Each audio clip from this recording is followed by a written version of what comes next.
여러분 반갑습니다. 우리 오늘부터 조사 방법론 두 번째 공부를 시작합니다. 자, 첫 번째 챕터에 표본 추출 방법이라는 게 나와 있습니다. 표본 추출 일반. 자, 굉장히 중요하지요. 여러분, 표본 추출.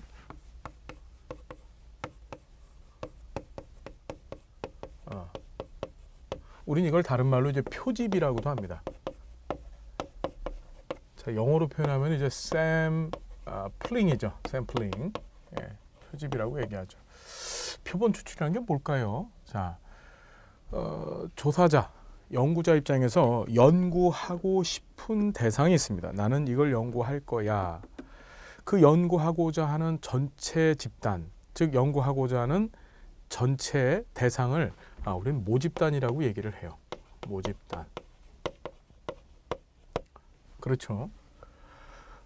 모집단 자체를 연구하면 참 좋겠죠. 왜냐하면 내가 연구하고자 하는 전체 집단을 대상으로 해서 어떤 통계학적 접근을 했었을 때 얻어낸 결과가 사실은 내가 연구하고자 하는 전체를 아는 가장 명확한 방법입니다. 그런데 이 모집단의 규모가 크다. 우리가 그걸 이제 정확히는 모집단의 크기라고 하는 용어를 써요. 모집단의 크기, 그러니까 숫자를 얘기하는 거죠. 모집단의 크기가 크다, 규모가 크다고 했었을 때 현실적으로 그 모집단 전체를 대상으로 해서 연구한다는 것이 어려울 수 있습니다. 예를 들어서 우리나라 성인 남성들의 정치 의식에 관한 연구, 뭐 이런 식으로 연구 주제를 잘못 써요. 그때 성인 남성들이 뭐가 됩니까? 이제 모집단이 되겠죠. 그럼 성인 남성 수천만 명이 되는 사람들을 전체 다로 연구한다? 그것이 사실 가능할까요? 예, 뭐 말 그대로 시간부터 시작해서 비용 측면까지 어마어마한 손실을 감수하여야만 가능할 일일 겁니다. 이해되시죠? 자, 그때 그런 연구에 있어서의 어떤 실천적 부분에 있어서의 현실성을 담보하기 위해서 우리가 만들어낸 방법이 있는데 그것이 뭐냐면 모집단을 대표하는, 모집단을 뭐하는? 모집단을 대표하는 모집단의 부분집합. 다시 한번, 모집단을 대표하는 모집단의 부분집합을 이 모집단 내에서 뽑아내고 그들을 대상으로 해서 연구한 결과가 마치 모집단의 그것인 것처럼 인정합니다. 다시 한번, 모집단 내에서 모집단의 부분집합을 뽑아냅니다. 그 뽑아낸 대상을 우리는 표본이라고 하고, 이제 영어로는 샘플이라고 하죠. 샘플. 그렇죠? 네, 샘플이라고 하고, 이 표본을 대상으로 해서 연구 및 조사한 결과가 모집단을 대상으로 해서 연구 및 조사한 결과와 같다라고 추정하는 거예요. 이해되나요? 이것은 극히 현실적이죠. 극히 현실적입니다. 예를 들어서 뭐 우리나라 아까 예를 들었죠. 남성 뭐 2천만 명을 대상으로 해서 조사한다고 했는데, 그렇죠? 그 2천만 명을 다 할 수가 없습니다. 현실적으로. 그렇죠? 그때 이 남성들 중에서 예를 들어 한 1,000명만 뽑아서, 그 2천만 명 중에서 1,000명만 뽑아서 실제적으로 연구를 하고 그 1,000명만을 표본으로 뽑아서 추출해서 연구를 하고 그 결과를 가지고 모집단을 추정해낸다. 이것이 사실은 굉장히 현실적인 거죠.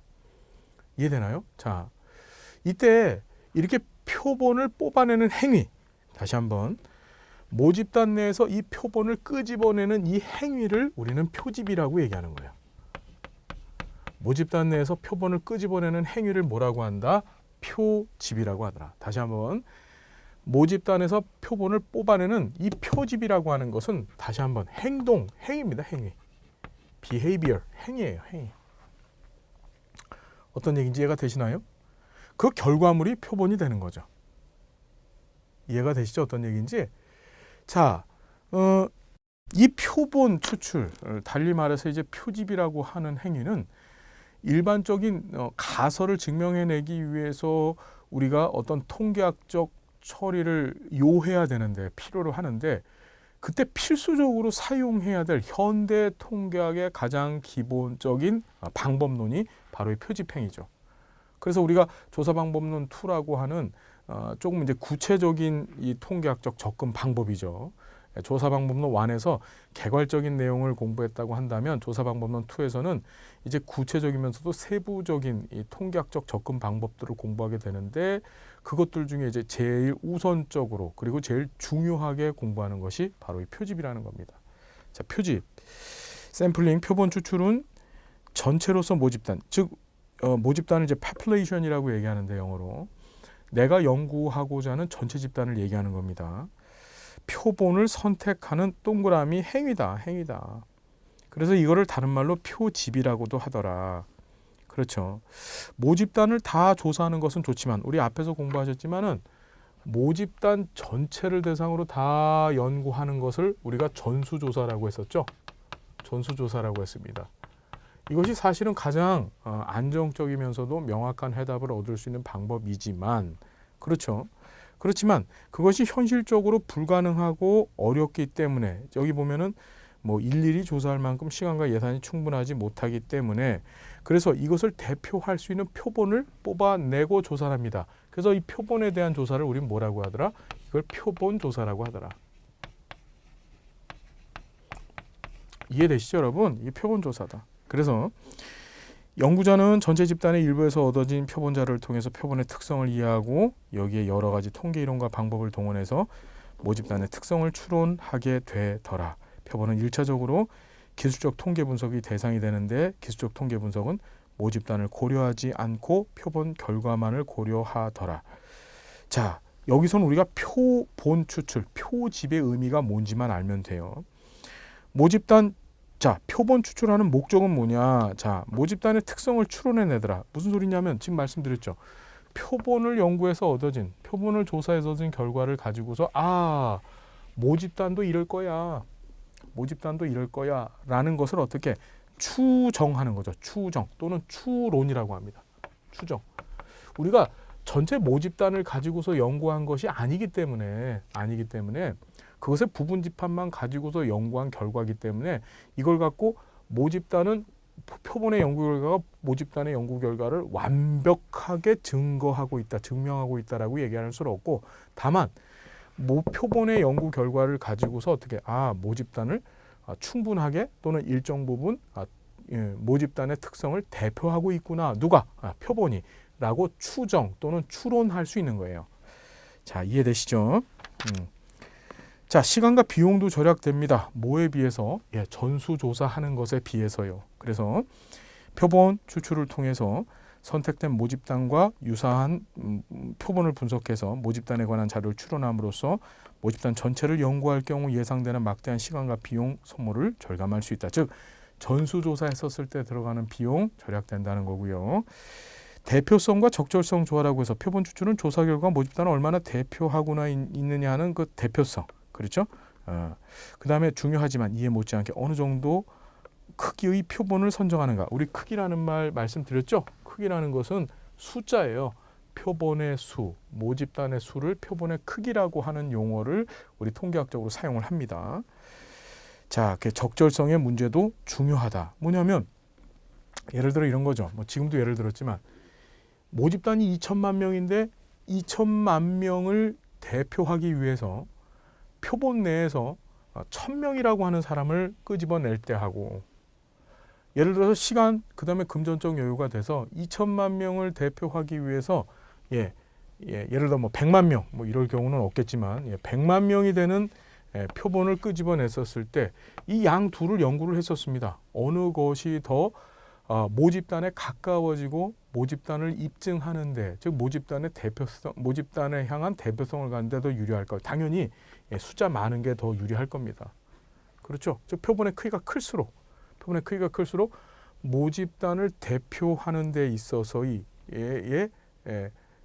더 유리할 것입니다. 이해가 되시죠? 그렇다고 해서 또 무리하게 2천만 명이 모집단인데 이걸 연구하겠다고 뭐 1,000만 명씩 모집단을 표본의 크기를 잡았다. 그것도 굉장히 어리석은 짓이죠. 그럴 바에야 뭐하러 이 표집이라고 하는 행위를 통해서 걸러냅니까? 그냥 전수조사하는 게 낫지. 그렇죠, 여러분? 그래서 적절하게 어떻게 모집단의 표본의 크기를 결정해야 된다라는 것도 기억해 두십시오. 자, 그래서 대표성과 적절성의 조화를 위한 유의사항 좀 잠깐 볼까요? 편견이 들어가지 않고 충실히 모집단을 대표할 수 있는 표본을 얻을 수 있어야 되고, 비용이 허락하는 범위 내에서 가장 효과적으로 필요한 정보를 얻을 수 있어야 된다. 그러니까 가장 효과적으로 필요한 정보를 얻는다는 소리는 비용, 시간 이런 것들이 허락하는 범위 내에서 최대한 표본의 크기를 크게 만드는 것이 사실은 유리할 수가 있습니다. 표본이 어떤 층을 포함하는지 또는 포함하지 않는지를 분명히 알아야 되고, 표본의 크기는 필요한 통계학적 신뢰도를 확보할 수 있을 만큼 어떻게 커야 된다. 무조건 크다. 클수록 사실은 유리하지만 신뢰도 확보라고 하는 거 우리 뒤에 가서 또 공부하게 될 건데요. 확보할 수 있는 정도까지는 최소한 커야 된다라는 얘기고, 가급적 표본은 현지에서 현지 조사원이 선정하는 것보다 연구실에서 충분한 자료를 통해서 일정한 절차에 따라서 선정하는 것이 유리하고, 당연하겠죠. 조사 대상이 사람인 경우 어떠한 특성을 가진 사람에 대해서 어떠한 유형의 표본을 선정할 것이며, 또한 이들이 조사를 거부하거나 조사 자체가 어려운 경우 어떻게 대처할 것인지를 본격적인 표집 이전에 미리 염두에 두고 고민해 봐야 된다는 얘기입니다. 자, 표집의 장단점. 자, 사실 위에서 지금 장점 얘기했어요. 시간과 비용을 절약한다는 거. 그렇죠?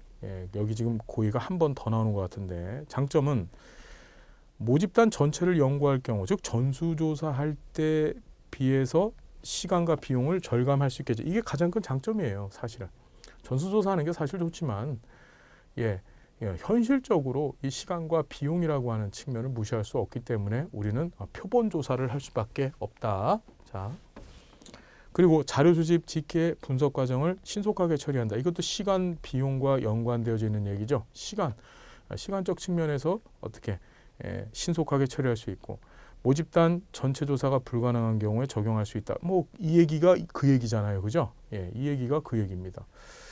자, 비표본 오차 감소와 조사 대상의 오염 방지를 통해서 전수조사보다 더 정확한 자료를 얻을 수도 있더라. 이 비표본 오차 우리 뒤에 가서 공부할 건데, 이 비표본 오차 뒤에 가서 공부를 할 겁니다. 일단은 여기서 머릿속에 그냥 담아둡시다.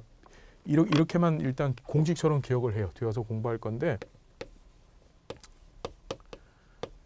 자, 모집단을 대상으로 해서 이제 표본을 선택하게 되는데, 이 표본의 크기가 커지면 커질수록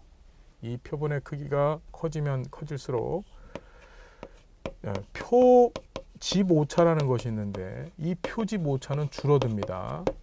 왜 줄어드느냐? 뒤에 가서 얘기 드릴 테니까 공식처럼 지금 기억하시라고요. 반면에 비표집 오차라는 것이 있는데, 이 비표집 오차는 증가한다. 다시 한번, 자, 표본의 크기가 증가할수록 표집 오차는 감소하고 비표집 오차는 증가한다. 도대체 왜 그래요? 뒤에 가서 공부할 겁니다. 일단 공식처럼 하나 써놓으세요. 그래서 비표본 오차 감소와, 그러니까 표본의 크기를 작게 하면, 그러니까 표본의 크기가 작아지면은 비표본 오차가 줄어듭니다. 대신 표본 오차는 늘어나요. 조사 대상자 오염 방지를 위해서 전수조사보다 더 정확한 자료를 얻을 수 있다. 전수조사보다 더 많은 항목 조사를 할 수 있어서 다양한 면의 정보 획득도 가능하다. 이거는 무슨 소린가요? 표본들을 대상으로 하다 보니까 조사하는데 여유가 생긴다는 겁니다. 그러니까 더 많은 내용들을 조사할 수 있다, 이런 얘기죠. 단점은 표본의 대표성 문제가 제기되면 그것을 모집단은 이렇게 될 거야 라고 추정 또는 추론하는 그 일반화의 문제점을 줄 수 있다. 즉, 표본의 대표성 문제가 제기되는 경우 일반화 가능성이 낮고, 모집단의 크기가 작은 경우에 표집 자체가 사실은 무의미합니다. 예를 들어서 2천만 명이 모집단인데, 그렇죠? 죄송합니다. 모집단이 한 10명 된다. 10명 된다고 했었을 때 거기서 표본을 2명 뽑아냈다. 굉장히 어리석죠. 그때는 전수조사 해야 됩니다. 즉, 모집단의 크기가 작았었을 경우에는 그냥 전수조사하는 게 맞아요. 표본 설계가 복잡한 경우에 시간과 비용의 낭비를 가져올 수도 있고, 그죠? 정확한 전문 지식이 있어야 되고, 자, 표본을 하는 이 표집이라고 하는 행위는 이제 앞으로 계속 공부를 하겠지만, 이제 말 그대로 통계학적 자료 수집에 있어서의 기본적 아주 기초적인 과정이면서 동시에 아주 고난이도의 어떤 그 현장에서의 경험 따위를 굉장히 필요로 해요. 어떤 얘기인지 이해되시죠? 그래서 사실 표집을 한 번 해본 사람이랑 두 번 해본 사람이랑 또 표집 관련되어진 공부를 많이 한 사람이랑 적게 한 사람이랑 당연히 표집의 어떤 결과물은 틀려집니다. 그 얘기를 하는 거예요. 그래서 정확한 전문 지식 필요하고 특정 성질의 조사 대상을 찾을 때 좋지 않다라는 얘기도 합니다. 자, 표본 추출의 주요 개념들 봅시다. 자, 요소, 엘리먼트라고 하죠. 자, 보면은 정보 수집의 기본, 분석의 기본이 되는 단위, 대체로 실태 조사에서 요소는 일반인들 또는 특정한 유형의 사람들, 이게 요소야 그냥. 뭐냐면 실태 조사에서 사람들, 이게 요소다. 자, 그 정도 보시고 우주, 뭐 이런 거 그냥 읽어보시고. 자, 모집단 지금 공부하셨죠? 자, 이론적으로 한정된 실태 조사 요소들의 집합. 그러니까 실태 조사라는 건 실제를 조사를 한다는 얘기인데, 그때 내가 진짜 조사하려고 하는 전체 집단을 우리는 모집단이라고 하죠. 표본 추출에 있어서 모집단을 정의할 때는 조사의 내용, 범위, 시간 등에 대해서 명확하고 한정적으로 규정해야 된다. 예를 들어 우리나라 사람들 전체는 그 범위가 불확실하고 무한정인 우주인 반면에, 그죠? 2016년 현재 대한민국에 거주하는 사람들 전체, 이런 식으로 한정성을 주어서, 그렇죠? 즉 범위를 주어서 모집단을 구성하는 것이 가장 정상적이다. 모집단은 표본 추출 단위의 유한성 여부에 따라서 유한, 무한 모집단으로 구분되고, 여기서 무한 모집단은 전체 표본 추출 단위 수를 계산할 수 있는 것. 반면 무한은 동전 던지기와 같이 표본 추출 단위 수가 끝없이 무한한 모집단을 말한다. 자, 뭐 대충 감은 잡으셨죠? 자, 서베이 모집단, 서베이. 실제로 조사의 표본이 추출되는 요소들 원래 집합. 자, 서베이 모집단은 조사에 따라서 모집단보다 더 한정적일 수 있다. 그러니까 뭐냐면은 이런 거죠. 내가 진짜 하고 싶은 전체 집단이 모집단인데 그 중에서 실제 연구에 동원되어지는, 실제 연구를 하려고 하는 사람들, 그게 이제 서베이 모집단이라고 해요. 사실 모집단이나 서베이 모집단이나 큰 의미 없어요. 그 얘기가 그 얘기고 사실은 그냥 이걸 묶어서 모집단이라고 얘기하거든요. 예. 이렇게 보면 예를 한번 봅시다. 2016년 현재 대한민국에 거주하는 사람들 전체의 모집단 가운데서 연구의 편의를 위해서 실제 조사에서는, 여기서 실제 조사 밑줄 그으세요. 제주도 등 토소지역에 거주하고 있는 사람들을 제외한 2016년 현재 대한민국에 거주하는 사람들을 대상으로 해서 서베이 모집단을 제한한다. 그러니까 사실 모집단이나 서베이 모집단이나 둘 다 그냥 모집단이라고 하는 거고, 모집단이라고 하는 것이 어떻게 보면 추상적인 의미에 있어서의 연구의 포괄적 대상이라고 한다면, 서베이 모집단이라는 것은 실제 연구자가 조사 연구를 하겠다고 정말 마음먹은 전체 집단, 그것을 서베이 모집단이라고 생각하시면 됩니다. 자, 표본 추출 단위. 표본 추출의 각 단계에서 표본으로 선정되는 요소 또는 요소의 집합인데, 뭐 쭉 보시면, 자, 예를 들어 서울 시민의 정치 참여도를 조사하기 위해서 먼저 동을 선정하고 가구에서 가장을 표본으로 선정하는 경우 동, 가구, 가장이 각각 표본 추출 단위가 된다. 다만 이 경우 가장만이 어디에 된다?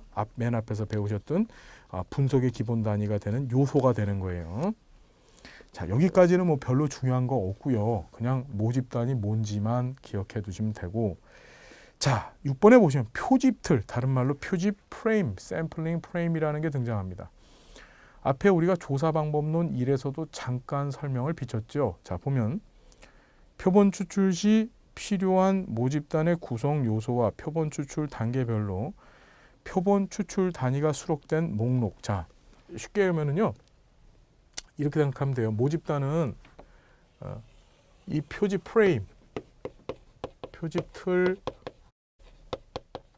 또는 표집 프레임이라고 불려지는데, 이거는 모집단의 목록, 사람일 경우에는 명부라고 생각하시면 돼요.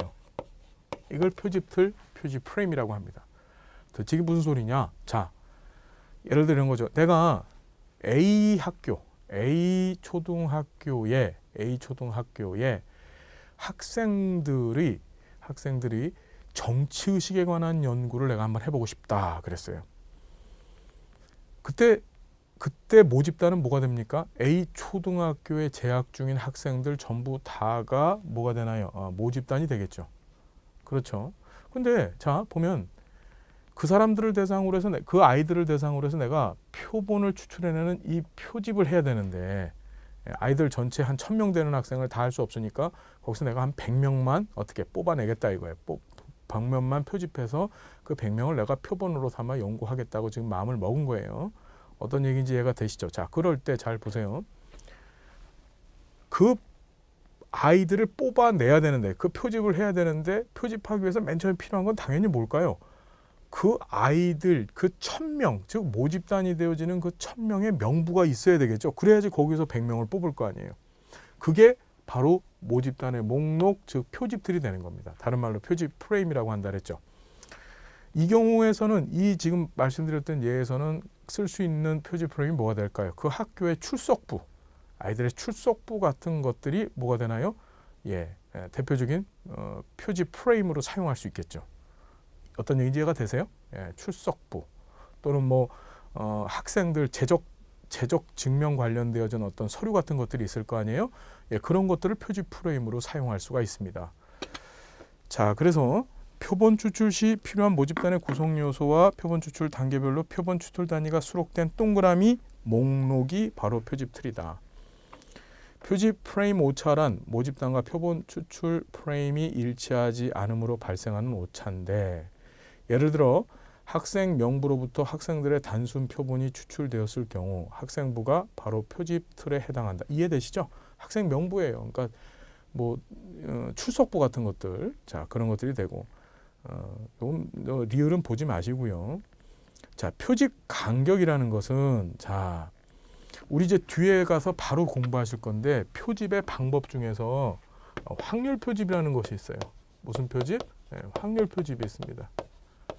이 확률 표집 중에서 계통 표집, 다른 말로 체계적 표집이라는 게 있거든요. 다시 확률 표집 가운데서 계통 표집, 체계적 표집이라는 것이 있는데 이 표집을 할 때 사용하는 이 계통 표집을 할 때 확률 표집 중에 뭔지는 이제 나중에 배웁시다. 이 계통 표집, 체계적 표집을 사용할 때 사용하는 것이 바로 이 표집 간격이라는 겁니다. 표집 간격은 뭐냐? 자, 모집단으로부터 표본을 추출할 때 추출되는 간격인데 특히 체계적 표집, 다른 말로 뭐라고 한다고요? 계통 표집. 계통 표집. 이 큰 바운더리 안에서는 이걸 뭐라고 한다? 확률 표집이라고 했다. 꼭 기억합시다. 모집단 전체 항목수를 표본의 크기로 나누어 준 수치다. 이게 무슨 소리냐면요. 이게 이제 표집 간격은 모집단 항목의 수가 아니고 그렇게 기억하지 마시고 표집 간격은 어떻게 생각하시냐면은 표본의 크기로 뭘로요? 표본의 크기로 모집단의 크기를 나눈 것이 이게 표집 간격이에요. 다시 어떻게? 표본의 크기로 모집단의 크기를 나눈 것이 표집 간격이다. 어떤 말인지 알겠어요? 자, 예를 들면 이런 거죠. 아까 전에 학교에 아이들이 1000명이었어요. 그런데 1000명이 모집단이죠. 모집단의 크기죠. 그때 내가 100명만을 표본으로 하겠다. 그러면 100분의 1000인 10. 무슨 얘기인지 이해되세요? 이게 표본의 크기, 이게 모집단의 크기죠. 이 100분의 1000인 이 10이 바로 뭐가 되나요? 표집 간격이라고 하더라. 이 표집 간격 언제 쓰더라고? 이 계통 체계적 표집할 때 쓰더라. 어떻게 쓰는지는 우리 뒤에 가서 공부합시다. 자, 앞에서도 잠깐 얘기했지만 이 책 한 번 볼 거 아니죠? 강의 한 번 들으실 거 아니에요. 그죠? 저상법론 1과 2 사회 통계를 다 같이 한번 공부하시고 그리고 또 복습하시고 이런 과정을 최소 2번은 하셔야 이 틀이 정확히 잡힙니다. 자, 됐죠? 자, 표집 오차. 자, 중요합니다. 무슨 오차? 표집 오차. 아까 전에도 잠깐 말씀을 드렸었죠. 표집 오차라는 것이 표본의 크기가 증가하면 표집 오차가 줄어든다 그랬죠. 그럼 다른 말로 얘기하면 표본의 크기가 떨어지면 표집 오차는 증가한다 그랬잖아요. 이게 무슨 소리냐면은 자, 표집에 의한 모수치의 측정값이 모수치와 다른 정도, 표본의 대표성으로부터 이탈한 정도. 참 말을 어렵게 해놨고, 밑에 통계치는 표본에서 얻은 변수의 값을 요약하고 묘사한 것. 모집단의 모수는 대부분 통계치를 가지고 측정하는데, 그러나 모집단을 완벽하게 반영하는 표본 명단을 찾기는 불가능하고, 표본 명단이 연구 대상 모집단과 일치하면 일수록 더 선호된다. 이게 사실은요, 통계치를 공부하고 밑에 10분의 모수치를 공부한 다음에 표지 보차를 해야 돼요. 무슨 소리냐 한번 봅시다. 여기서 설명할 한꺼번에 하자고요. 자, 모집단을 대표하는 특정값. 다시 모집단을 대표하는 특정값을 우리는 모수 또는 모수치 또는 모치수라고 얘기를 해요. 그 말이 그 말입니다. 반면에 표본을 대표하는 값, 표본의 대표값을 우린 이걸 통계치라고 하는 거예요. 통계치. 이걸 통계치라고 합니다. 표본을 대표하는 값을 표본치라고 안 하고 통계치라고 얘기를 해요. 자, 우리 표본 오차라고 하는 얘기는 지금 여기 나왔죠. 표본 오차. 표집 오차. 이 표집 오차라고 하는 얘기는 이 통계치에서 뭐에서? 이 통계치 값에서 모수 값을 뺀 것이에요. 자, 모수라는 것이 모집단을 대표하는 값이고 통계치라는 것이 표본을 대표하는 값인데, 둘 사이의 차이라는 것은 무슨 뜻일까요? 즉, 표본이 모집단을 대표하지 못하고 표본과 모집단 사이의 괴리, 간격을 얘기하는 거죠. 쉽게 얘기하면 이 통계치에서 모수치를 뺀 값인 이 표집 오차 값이 커지면 커질수록 어떻게 되는 거예요? 표본은 모집단을 제대로 대표하고 있지 못하다라는 얘기가 되는 거예요. 즉, 대표성의 문제가 발생한다는 것이죠. 그것이 바로 뭐예요? 표집 오차라는 겁니다. 즉, 다시 얘기하면 표집 오차 값이 커지면 커질수록 뭐다? 이 표본은 제대로 모집단을 지금 대표하고 있지 못하다는 얘기입니다. 그 얘기예요. 자, 보시면 통계치는, 자, 표집 오차는 나중에 보시고, 통계치부터 봅시다. 얻은 변수값을 요약하고 묘사한 것인데, 자, 표본의 대표값으로 생각하시면 돼요. 그냥 모집단의 모수는 대부분 통계치를 가지고 측정하더라. 그렇죠. 자, 그런데 완벽하게 모집단을 완벽하게 대표할 수는 없어요. 자, 통계치가 모집단을 완벽하게 대체한다. 즉, 통계치와 모수치가 같다는 얘기죠. 통계치하고 모수치가 같으면 그때는 통계치가 모수값을 하고 같다는 얘기는 뭐예요? 표본이 모집단을 완벽하게 대체하고 있다. 즉, 표본이 모집단의 완벽한 대표성을 갖고 있다는 얘기인데, 그때는 표집 오차가 제로가 되겠죠. 같고 거기서 빼니까 0 될 거 아닙니까? 그 표집 오차가 제로라는 소리는 완벽히 대표성을 갖고 있다는 얘기인데, 이런 것은 통계학적으로 존재하지가 않죠. 이해되나요? 그 얘기입니다. 자, 그래서 모수치 10번입니다. 모집단의 어떤 특성을 지칭하는 개념을 변수로 전화해 측정할 때 그 변수값을 모집단의 구성 요소에 추출해내서 요약 묘사한 값. 즉, 모수의, 그러니까 전체 집단인 모집단을 대표하는 값을 모수치 또는 모치수라고 생각하시면 돼요. 예를 들어서 측정하려고 하는 변수가 소득 수준인 경우 표본에서 구한 통계치인 소득 수준에 대응해서 전체 모집단에서 기대되는 평균 소득 수준이 뭐가 된다? 모수치다. 말 참 어렵게 써놨는데, 전체 모집단을 대상으로 해서 측정해서 나온 값이 모수치고, 그 다음에 표본을 대상으로 해서 측정해서 나온 값이 그게 통계치라는 거예요. 반면에 어떤 도시의 모든 가족들의 평균 소득이나 시표득이나 시모집단의 연령 분포와 같은 것을 모두 모수치라고 볼 수 있다. 여기서 핵심 키워드는 어떤 도시의 모든이란 말이죠. 모든. 그렇죠. 모든이란 말 바로 뭐예요? 내가 연구하고자 하는 전체 집단, 즉 모집단을 얘기하고 있는 거예요. 예. 자, 여러분 이해가 되시나요? 그리고 다시 위에 표집 오차로 가면 표집에 의한 모수치의 측정값이 모수치와 다른 정도, 그러니까 표집에 의한 모수치의 측정값이 모수치와 다른 정도, 표본의 대상으로부터 이탈한 정도. 뭐가? 표본이. 어디에서? 모집단에서. 말을 굉장히 복잡하고 어렵게 써놓으셨는데 그냥 이렇게 써놓읍시다. 통계치 마이너스 모수치가 바로 뭐다? 예, 표집 오차다. 정리됐습니까, 여러분? 예, 정리됐죠? 예, 세 가지 잘 기억해 두시고. 변수.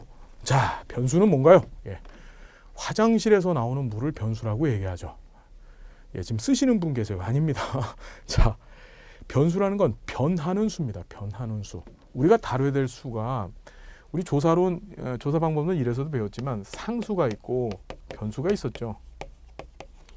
어서 공부하셨어요. 우리가 독립변수, 종속변수, 인과관계를 얘기할 때 변수 얘기를 하잖아요.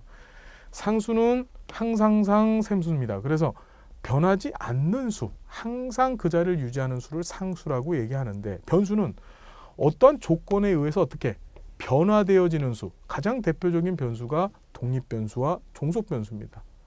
원인으로 되어지는 독립변수가 정해졌었을 때 어떻게 종속변수는 그에서 어떻게 출렁출렁 변하죠. 이해되십니까, 여러분? 예, 그걸 변수라고 하더라. 우리가 다루는 것은 주로 뭐다? 사회과학에서 다루는 것은 변수를 다루죠. 자, 그래서 성, 연령, 고용적 지위 등과 같은 상호 배타적 속성들의 집합, 변이를 포함한다. 만약 모집단 속의 모든 요소들이 동일한 속성을 소유하고 있다면 그건 변수가 아니라 뭐라고 본다? 상수.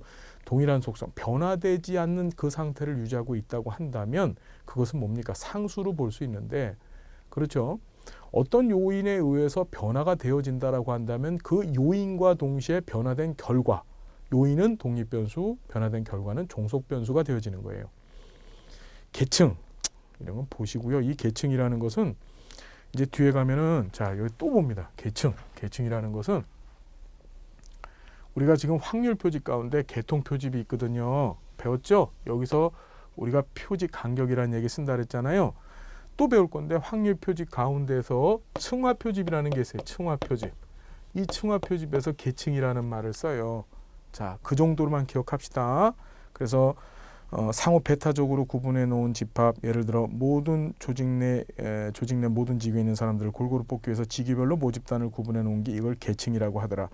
옆에다 써놔. 뭐라고? 확률 표집 중에서 층화 표집에 이 계층을 쓰더라. 편의. 자, 본래 실제의 상태와 다르게 나타나는 평균적 차이, 표본에 입각해서 추리하는 모집단의 추정치가 모수치의 진가와 계통적으로 차이가 나도록 만드는 오차를 말한다. 야, 말 되게 어렵게 해놨죠. 다시. 본래 실제 상태와 다르게 나타나는 평균적 차이, 표본에 입각해서 추리하는 모집단의 추정치가 모수치의 진가와 계통적으로 차이가 나도록 만드는 오차. 말을 어마어마하게 어렵게 써놨는데 자, 잘 봐요. 편이라는 말이 있어요. 이걸 다른 말로 임의라고 하거든요. 임의. 자, 잘 봅시다. 우리가 표집을 할 때 말입니다. 이제 뒤에 가서 공부할 건데, 표집을 할 때 연구자, 그러니까 조사자죠. 연구자의 의도가 실려 있는 표집이냐, 아니면 통계적 또는 확률적인 근거에 의해서 만들어지는 표집이냐라에 따라서 두 가지로 구분이 돼요. 그게 뭐냐면은 확률적 통계적으로 진행되어지는 표집을 우리는 확률 표집이라고 얘기하고, 반면에 연구자의 의도가 실려서 쉽게 하면 연구자 맘대로 표집을 한다 했었을 때 우리가 편의 임의 표집이라고 얘기를 해요.